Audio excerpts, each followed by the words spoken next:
빌립보서 4장 6절 7절 말씀을 우리 같이 읽도록 하겠습니다. 빌립보서 4장 6절 7절입니다.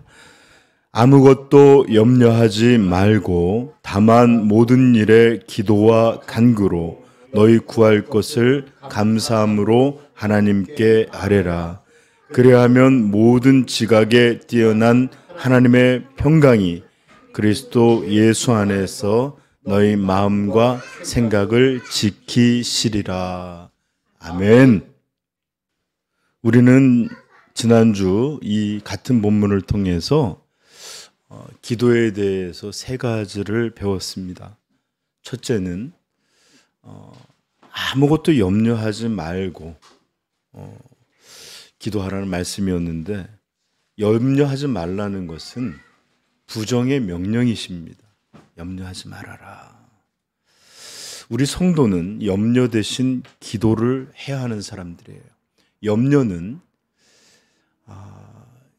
염려가 보여주는 것은 내 삶을 내 힘, 내 지혜, 내 것으로 살아가는 삶의 방식이에요. 그리고 기도는 그것 대신에 하나님을 의지하고 믿음으로 살아가는 자들의 삶의 방식입니다. 그러므로 내가 사는 자들은 염려할 수밖에 없어요. 우리는 기도하지 않으면 계속해서 거듭거듭 염려 속에서 살게 될 것입니다. 이거 하나 끝났다고 그거 끝나는 거 아니에요. 경제가 해결되면 자식 문제가 있고, 자식 문제가 해결되면 건강, 또 다른 문제가 있고. 그러나 기도하면 이런 모든 환경 속에서도 염려 대신에 하나님을 의지하는 믿음으로 살게 되는 그런 존재로 변화되는 것을 경험하게 될 것입니다. 그러므로 성경은 염려하지 말고 기도하라 라고 명하고 있습니다.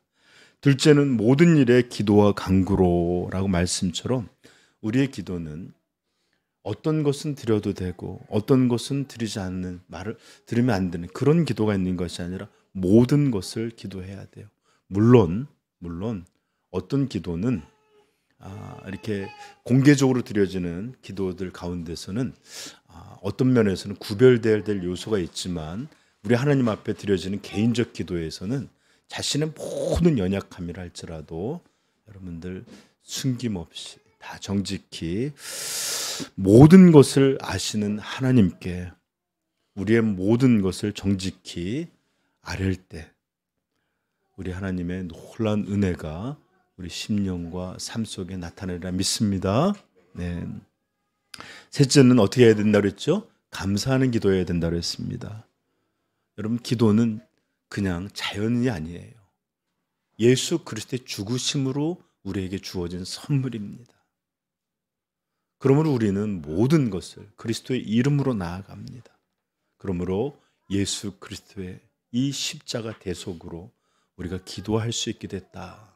우리의 기도가 하나님 앞에 들려줄 수 있게 되었다. 여러분, 감사할 수 있기를 축복합니다.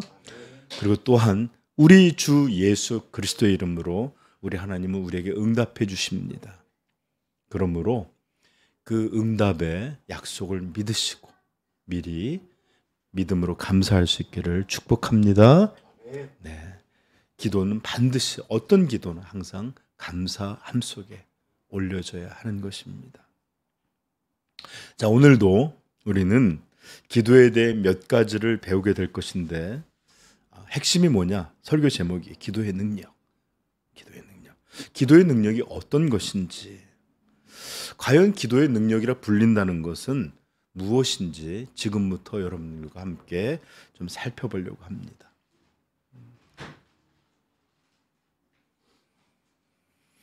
자, 여러분도 더 주목해 주시고, 네.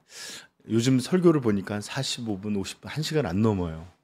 이렇게 여러분들의 이런 집중하는 이것들을 놓치지 않고 저와 함께 같이 가시길 부탁해요.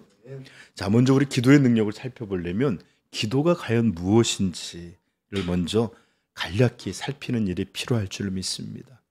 여러분, 기도는 크게 두 가지로 나뉘어 이해할 수 있습니다. 첫째, 기도는 전능한 하나님을 향하여 피조물들이 올리는 요청입니다. 요청.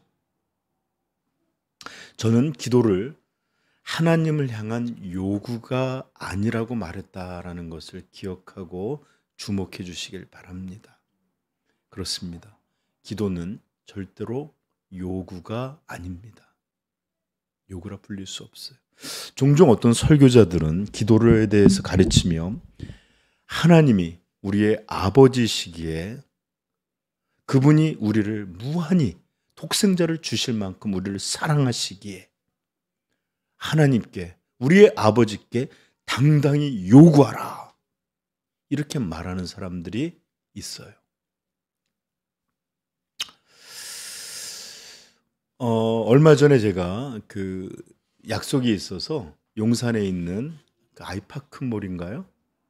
있는데 갔더니 거기 갔더니 6층인가 어마어마하게 아이들 놀이공간, 그다음에 프라모델들, 인형들, 그다음에 아이언맨 큰 것도, 요즘 어른들도 그런 거 좋아하잖아요, 그렇죠? 가득 있는데 거기를 갔더니 아주 전형적인 모습이 있더라고요. 어떤 여자애가 바닥에 뒹굴어 사달라고 안 놓고서 이걸 붙잡고서 우는 장면이 나와요. 여러분, 우리 아이들이 우리에게 울고 불고 떼쓰고 그렇게 막 하면 어쩔 수 없이 들어줄 때가 있죠. 그런데 설교자들이 그렇게 가르쳐요. 하나님을 향해서도 우리 아버지시기에 그렇게 요구하고 그렇게 떼쓰고 그렇게 부르짖으면 우리 하나님 사랑하시기에 우리를 들어주신다. 여러분, 이게 맞는 기도입니까? 여러분, 비록 우리가 아빠, 아버지여 부른다 해도 우리 하나님은 우리 인생과 다른 구별된 거룩하신 하나님이세요. 이것을 잊지 말아야 합니다. 우리는 하나님께 예수 그리스도로 말미암아 요청을 할 수 있는 그 길을 얻었지만 마치 내 것을 내놓으라는 식의 요구는 할 수 없다는 것을 제발 깨닫게 되기를 축복해요. 탕자가 보십시오. 아버지요, 내 몫의 것을, 유산을 나에게 지금 주십시오. 여러분, 하나님이 우리에게 주실 의무 있는 분 절대 아니세요. 모든 것은 그저 하나님의 은혜로 우리에게 주어지는 것들입니다.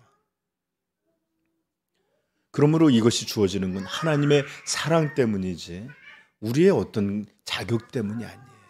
그러므로 언제나 우리 성도는 정말로 겸손하게 그러나 신뢰하는 마음으로 요청하는 기도를 올릴 수 있기를 축복합니다.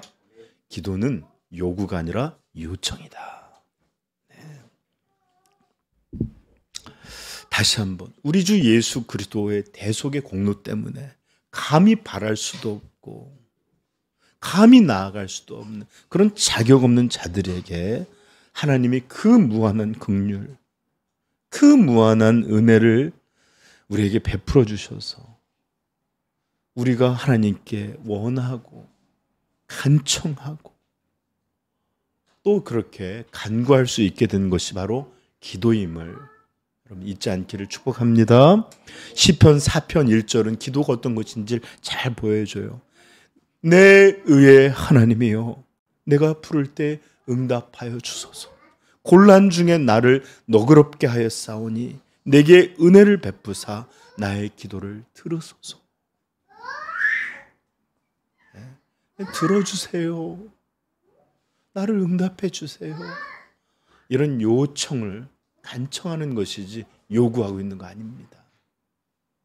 부디 하나님을 아는 자들의 겸손하고 온전한 기도가 우리 성도님들의 기도이기를 우리 주님의 이름으로 축복합니다. 네, 아멘. 여러분, 요청과 요구 정말 중요한 차이예요. 우리 하나님 앞에 정말로 온전하게 요청할 수 있길 부탁드립니다. 자, 기도는 먼저 요청이고 기도는 또 어떤 것이냐? 무엇을 위해 주셨느냐? 기도는 하나님과의 사귐이다. 사귐이다. 피조물이 창조자와 악한 죄인이 예수님의 공로를 의지해 거룩한 하나님과 사귐을 갖는 것. 이게 바로 기도입니다. 신명기 4장 7절 이렇게 말합니다. 모세가 이스라엘 백성 공동체에게 들려줬던 말이에요. 우리 하나님 여호와께서 우리가 그에게 기도할 때마다 우리에게 가까이 하심과 같이 그 신이 가까이 함을 얻은 큰 나라가 어디 있느냐. 또 시편 145편 18절도 이렇게 말합니다. 여호와께서는 자기에게 간구하는 모든 자, 자기에게 기도하는 모든 자, 곧 진실하게 간구하는 모든 자에게 가까이 하시는도다. 여러분, 여기서 가까이라는 말이 자꾸 반복되죠? 가까이라는 말은 지금 여기서 제일 저하고 가까이 있는 사람이 누구예요? 신대식 성도. 이런 공간적인 개념으로 쓰여진 말이 아니에요. 즉, 이 말은, 가까이라는 말은 하나님과의 관계, 친밀함, 사귐, 이런 관계적인 용어의 표현이에요. 하나님은 간구하는 자들과 가까이 하신다. 그들을 만나시고 자신을 알리시고 자신을 주시고 그들과 연합된 방식으로 사귐을 갖는, 이것을 표현하는 말입니다. 그래요, 여러분. 이렇게 기도는 하나님과의 사귐, 하나님과 교제하는 그것이 바로 기도입니다. 자, 이렇게 기도는 무엇인가라는 질문에 여러분들 많이 기도가 뭐예요? 물으면 첫째는 우리 하나님 앞에 나와 예수 그리스도의 대속을 의지하여 하나님께 겸손히 요청하는 것이다. 기도는 또 주님의 공로를 의지해 거룩하신 하나님과 사귐을 갖는 것이다. 이렇게 대답해 줄 수 있길 바라요. 이게 기도예요. 여러분, 기도를 요청만이라고 생각해서도 안 되고, 또한 요청이라는 기도를 저급한 것이라고 무시하고 사귐만이 참된 기도라고 말해서도 안 됩니다. 왜냐? 우리 하나님은 우리의 모든 삶, 우리의 모든 필요, 우리의 필요한 모든 것을 하나님을 의지하고 그분을 통하여 그분 안에서 얻게 하기를 우리에게 요구하셨기 때문이에요. 그러나 또 그렇게 하나님이 우리에게 그렇게 작정해 두셨다 하여 하나님을 우리의 필요를 얻어내는, 마치 알라딘의 요술 램프를 통해 소원을 빌거는 같은 그렇게 무언가를 얻어내는 수단 정도로만 여겨서도 절대로 안 되는 것입니다. 하나님은 이렇게 하나님께 모든 것을 의지하고 구하는 것을 통해 오히려 이 자신에게 나오고 자신에게 간구하는 이들에게 자신을 내어주는 이 사귐을 허락하시는 이 계획을 통해 기도가 얼마나 충만한 것인지를 우리 성도들로 배우게 하시는 것이 바로 하나님의 목적입니다. 그러므로 삼위영광교회는 이 기도의 비밀들에 눈뜨고 내가 살아가는 것이 아니라 하나님을 의지함을 살아간다는 것을 기도를 통해 요청하고, 더더욱 기도가 이렇게 하나님 앞에 나올 때마다 참된 하나님과의 관계를 누리는 것임을 깊이 깨달아 더욱 하나님 자신을 바라고 또 그분을 누리고 그분과 참된 연합의 관계를 얻는 기도의 비밀들을 발견할 수 있게 되기를 축복합니다. 네.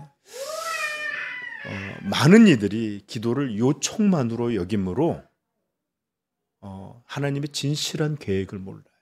하나님은 그렇게 나오는 자신들에게 그런 하나님의 선물보다 더 큰 하나님 자신을 내어주려 하는 것, 이게 기도의 신비예요.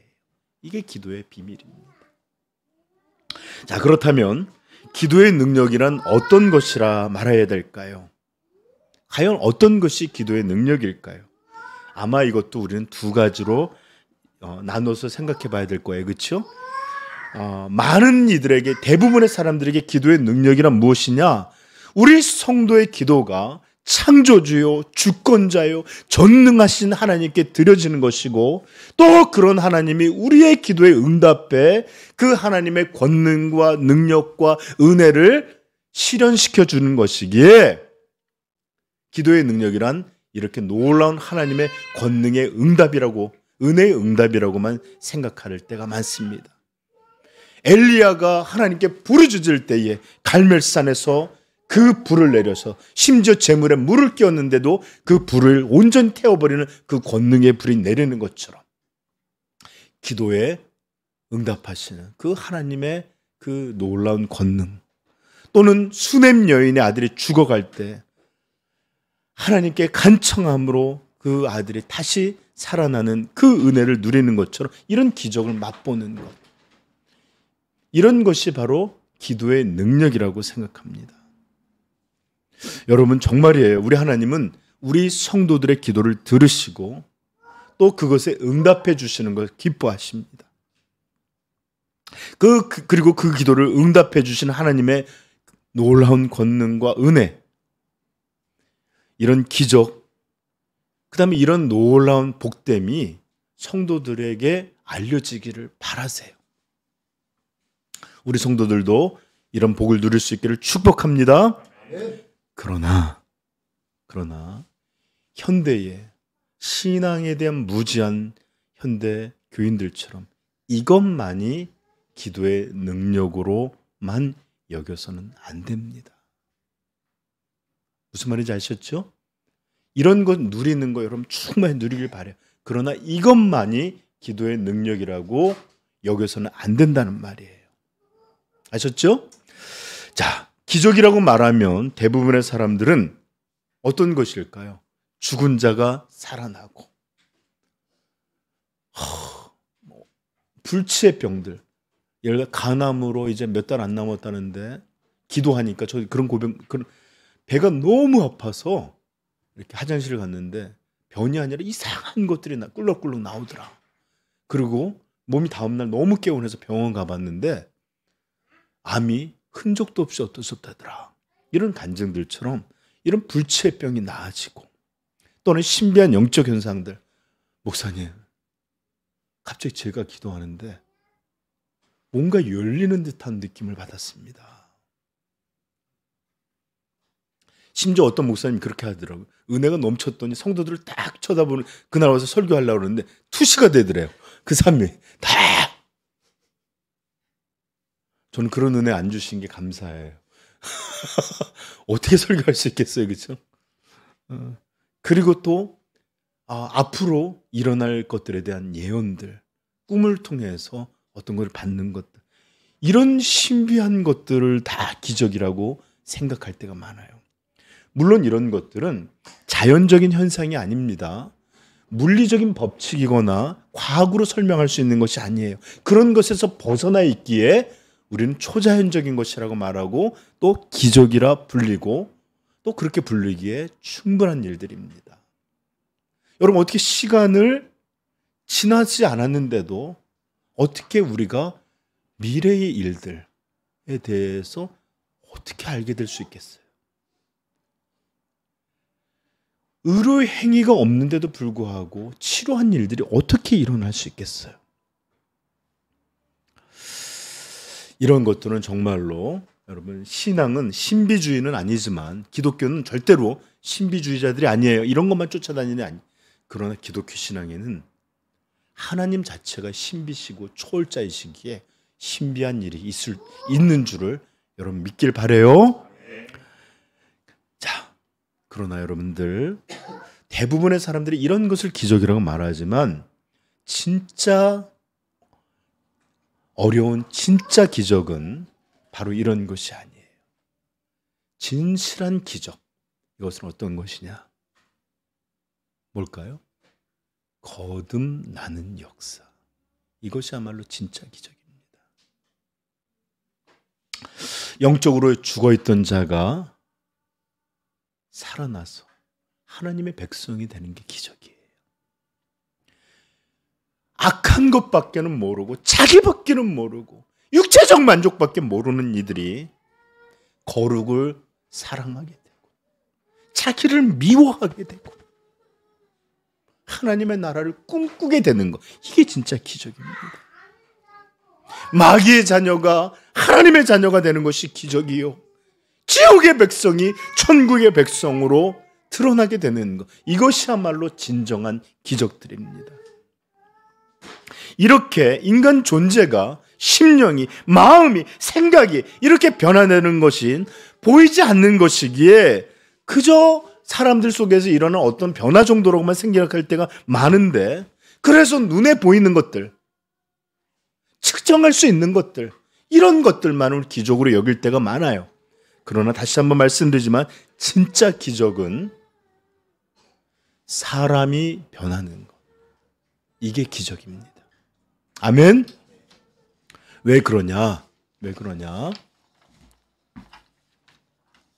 이런 사람의 변화, 회심, 거듭남, 중생, 이런 구원의 역사는 오직 거룩하신 하나님 한 분만이 행하시는 것이기 때문에 그렇습니다.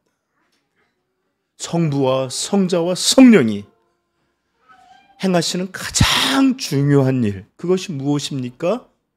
바로 인간을 구원시키는, 구원의 삶으로 나아가게 하는 일.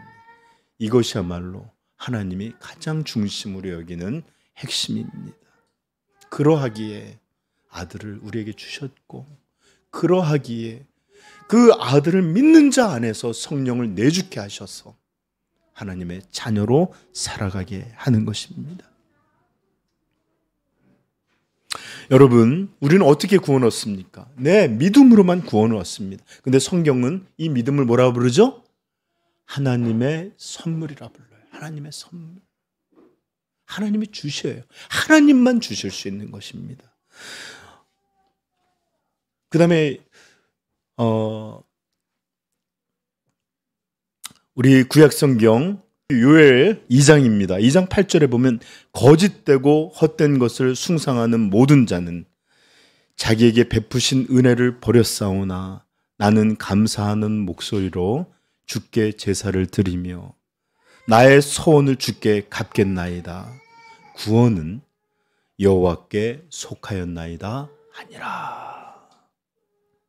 여러분, 구원은 오직 여호와께만 속한 일입니다. 우리 많은 이들이 그저 이렇게 하나님의 자녀로 새롭게 되는 것들, 이것을 너무 가벼운 것으로, 가벼운 기적으로 생각하는, 이게 하나님의 행하시는 가장 놀라운 기적이에요. 고린도전서 6장 19절 20절은 이렇게 말하면 너희 몸은 너희가 하나님께로 받은 바 너희 가운데 계신 성령의 전인 줄을 알지 못하느냐. 너희는 자신의 것이 아니라 값으로 산 것이 되었으니 그런즉 너희 몸으로 하나님께 영광을 돌리라.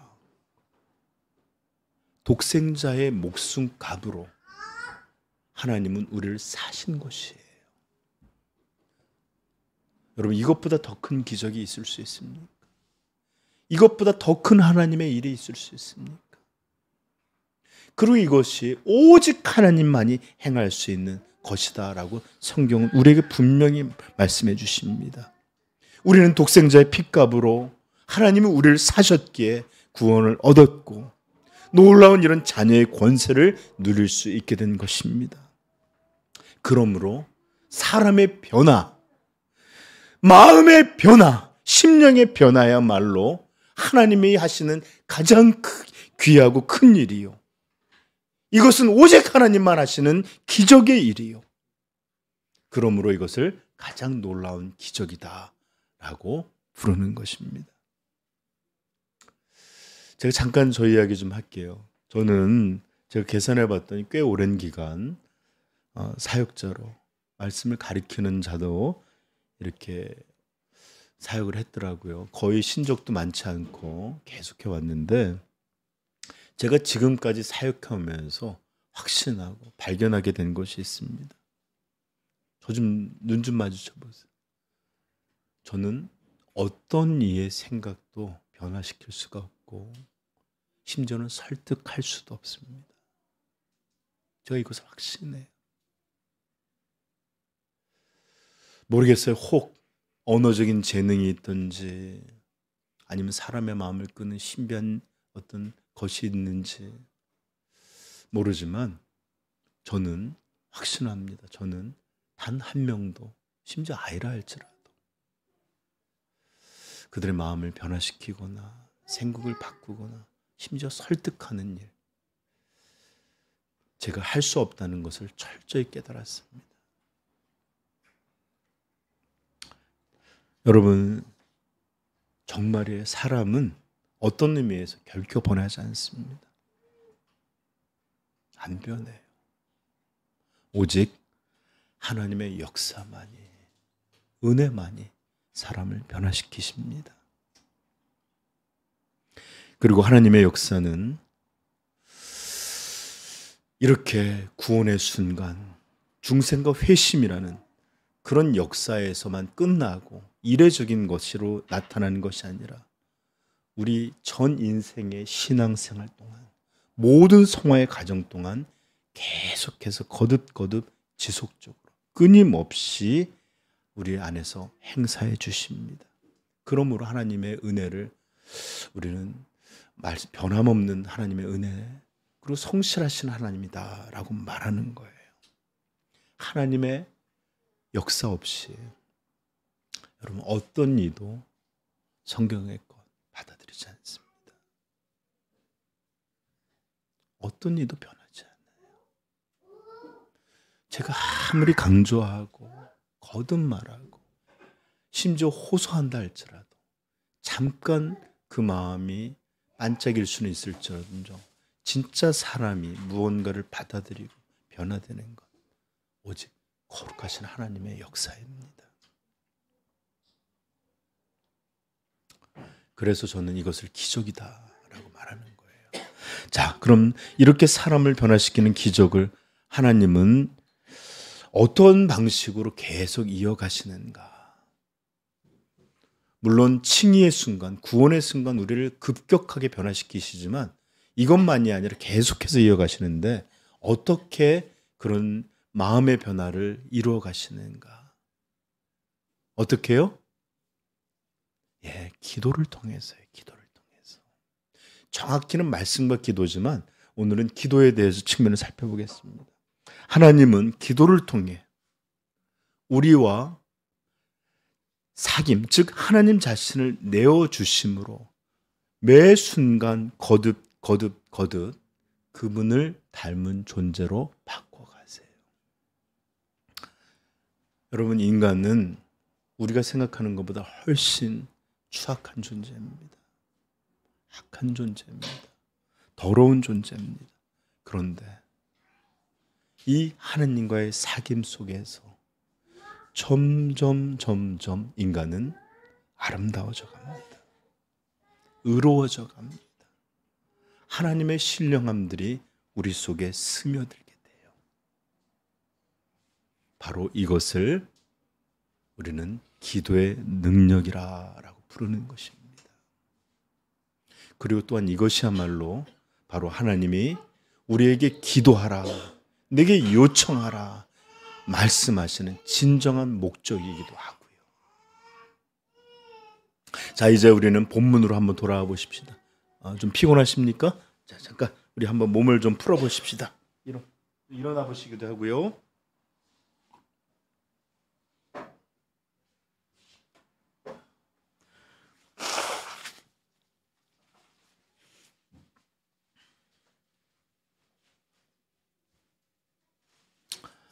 사도는 오늘 본문의 6절에서 기도에 대해서 가르치면서 염려하지 말고 모든 것을 기도로 감사함으로 하나님께 아뢰라. 우리에게 강력하게 기도할 것을 권면하고 계십니다. 그리고 나서 7절에는 이 참된 기도는 어떤 결과를 만드는지, 기도 안에는 어떤 능력이 있는지를 우리에게 알려주시는데 7절 한번 우리가 읽어보겠습니다. 이렇습니다. 먼저 그리하면, 기도하면 모든 지각에 뛰어난 하나님의 평강이 우리 주 예수 그리스도 안에서 어떻게 해요? 너희 마음과 생각을 지키시리라. 아멘. 우리의 마음과 생각을 지키시고 우리의 마음과 생각에 피곤함으로, 이 강팍함으로 이렇게 되는 것들을 새롭게 하시고 은혜를 향하여 소망을 잃어버린 자들을 변화시키셔서 갈망하게 하시고, 이런 진짜 마음의 변화라는 이런 기적을 기도를 통해서 행하신다 이 말입니다. 아멘. 우리는 기도하고, 사실 저는 이 말씀 예전에 읽을 때 좀 실망했어요. 이렇게 해야 되지 않습니까? 예를 들어서 아무것도 염려하지 말고 다만 모든 일에 기도와 간구로 너희 구할 것을 감사함으로 하나님께 아뢰라. 그리하면 하나님께서는 우리를 사랑하시사 너희의 기도에 모든 것을 신실하게 응답해 주시리라. 이렇게 이런 것을 기대했었기 때문에 그래요. 그런데 여기서 뭐라고 말합니까? 모든 지각에 뛰어난 하나님의 평강이 그리스도 예수 안에서 기껏해야 우리 마음과 생각을 지켜주신다. 저는 여러분 아까도 얘기했지만 어떤 것을 얻게 되고 어떤 것이 실현되고 어떤 것들이 분명하게 드러나는 것, 이것을 기도의 능력이라고 대부분의 사람들은 생각을 해요. 특별히 기적적인 일들이 일어난다면 우리는 더더욱 하나님, 기도는 정말로 하나님의 능력이었군요, 이렇게 기도에 대해서 찬미하게 됩니다. 그러나 다시 한번 여러분 기억하십시오. 분명하게 기억하십시오. 진짜 기적은 죽은 자가 살아나는 것, 병이 낫는 것, 부도가 해결되는 이런 방식의 것이 아니라, 이런 것이 된다 할지라도 우리는 여전히 죄인이에요. 우리는 여전히 지옥의 자식일 수 있어요. 그러므로 진짜 기적은 죽은 영혼이 하나님의 살아있는 백성으로 거듭나는 것,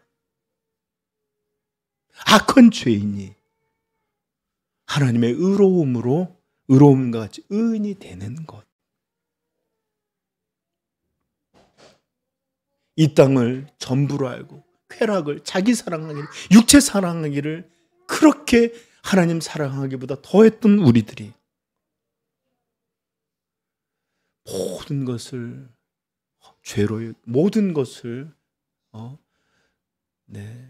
배설물로 여기고 그리스도 아는 것을 최고로 아는 이런 마음의 것으로 변화되는 것, 이것이야말로 기적이에요.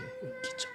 이거 여러분들 누구도 해줄 수 없습니다. 심리학자가 해줄 수 있는 거 아닙니다. 웅변가가 들려줄 수 있는 것도 아닙니다. 지식인이, 철학자가 여러분을 설득할 수 있는 것도 아닙니다. 이것은 오직 하나님의 역사로, 그분의 복음이 우리 안에서 성령의 역사로 드러날 때 일어나는 그런 기적의 변화예요. 그리고 이런 기적은 성도가 살아가는 모든 날 동안 우리 안에서 하나님이 베풀어주는 그런 기적인 것입니다. 무엇을 통해? 기도라는 하나님과의 사귐을 통해. 그러므로 기도는 사람을 변화시키는 하나님의 신령한 방식이에요. 그러므로 이것이야말로 기도의 능력이다라고 우리는 온전히 부를 수 있게 되는 것입니다.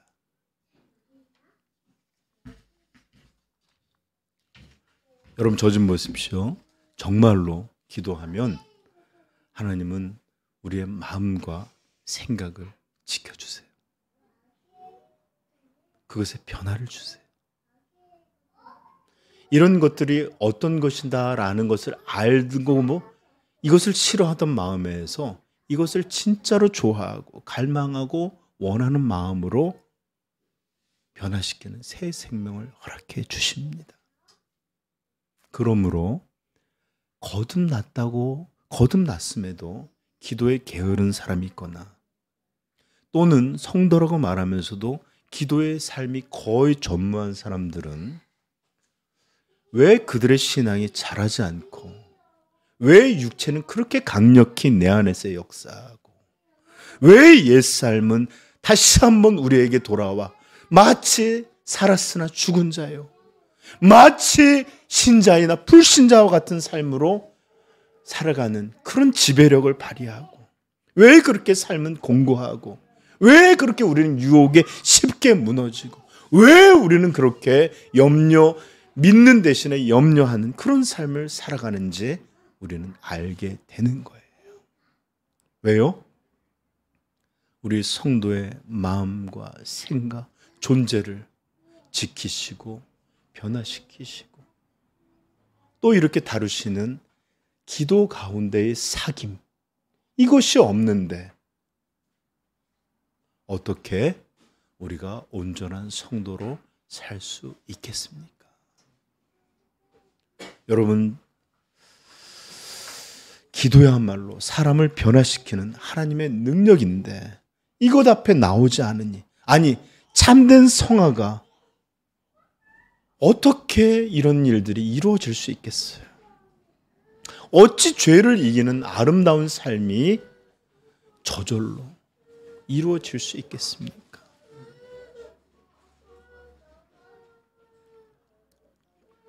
다시 한번 말씀드리지만 이 성도들의 안에 있는 마음과 생각의 변화, 이것을 지켜주신, 이것을 새롭게 하신 오직 하나님의 역사예요. 하나님의 역사. 나 자신도 안 돼요. 애써봐도 안 돼요. 설교자들도 아니에요. 오직 하나님의 역사입니다. 하나님은 이런 기적을 하나님 스스로 행하시는데 어떻게? 그분과의 사귐을 통해.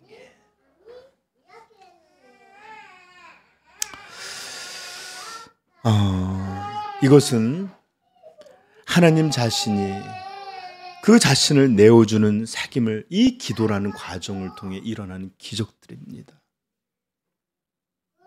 그러므로 기도하라고 우리에게 명령하시는 성경의 명령, 이것은 곧 하나님께서 자신과의 사귐으로 너희는 내게로 오라, 나를 받으라, 나와 연합되자 라는 사랑의 초대임을 깨닫고 더욱 부지런히 그 기도의 자리, 아니 하나님과의 사귐의 자리로 부지런히 근면하게 나아가는 우리 삼위영광교회 성도 되기를 축복합니다. 그럴 때 변하지 않는 존재의 생각의 마음의 변화라는 기적이 일어나게 될 줄로 믿습니다. 자, 여러분, 저는 이제 말씀을 마무리하면서 잠깐 그 나무 태우는 이야기를 좀 할게요.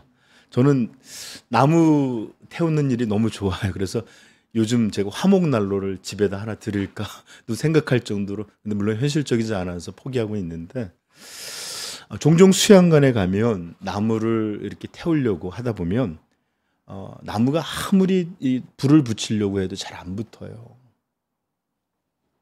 왜냐하면 습기를 머금고 있기도 하고 하다 보니까 이렇게 나무를 잘 올려놓고 불을 계속 이렇게 이렇게 붙여도 잘 안 붙는데, 그럴 때 우리 손풍기라고 있는 거 있죠. 작은 손풍기나 또는 그 좀 안 되지만 그 드라이기 같은 걸 가지고 쭉 뿜어대면 여러분 정말 신기할 정도로 불이 확 타올라요. 별거 아닌 것 같은데도요, 우리가 이렇게 불 비울 때 호 하는 것들보다 선풍기가 호 돌면 정말 불이 금세 피어오릅니다. 제가 왜 이 비유를 하냐 그러면 마치 이 장작은 하나님의 말씀과 같습니다.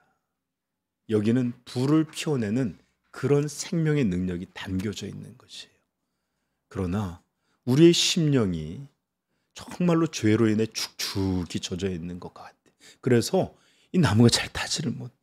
그럴 때 어떻게 해야 되느냐? 그곳에 바람을 뿜어주면 정말로 잘 일어나는데, 바로 하나님과의 사귐이, 기도 안에서 이루어지는 그런 충만함이 저는 나무에 불을 붙이는 그런 바람과 같다라고 여겨집니다.